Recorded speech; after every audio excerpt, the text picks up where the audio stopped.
एक बार की बात है। एक बार एक अध्यापक एक संपन्न परिवार के शिष्य के साथ कहीं जा रहे थे।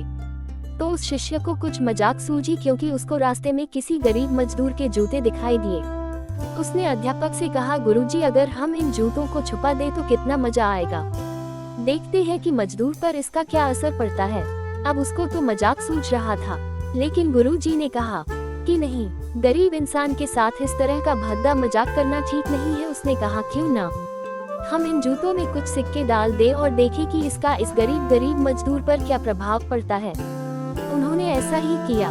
जैसे ही मजदूर अपना काम करके लौटा और उसने एक पाँव अपने जूते में डाला तो उसको कुछ कठोर सा महसूस हुआ। उसने अंदर हाथ डाला तो उसको कुछ सिक्के दिखाई दिए। वह थोड़ा आश्चर्य में पड़ गया। आसपास किसी को देखा तो कोई भी दिखाई नहीं दिया।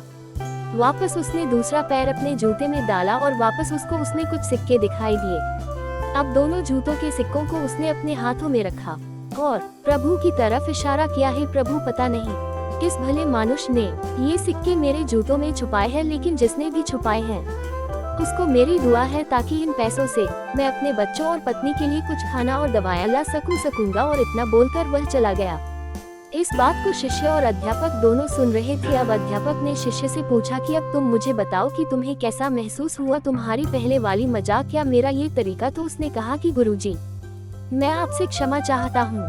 अब मुझे समझ आ गया है कि सच्ची खुशी किस चीज में है। जब हम किसी की मजाक उड़ाते हैं तो हमें कुछ पल का आनंद मिलता है, लेकिन इससे हमें बद्दुआ मिलती है।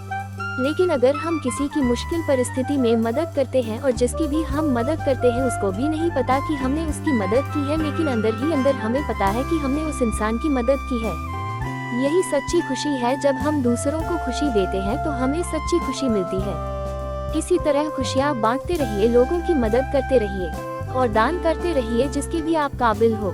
जितना भी आपसे बन पड़े दान करें, लेकिन दान जरूर करें। इसका मतलब यह नहीं है कि आपको कंपलसरी या अनिवार्य रूप से इतने रुपए दान करने ही चाहिए, क्योंकि हर किसी की जरूरत अलग अलग हो सकती है।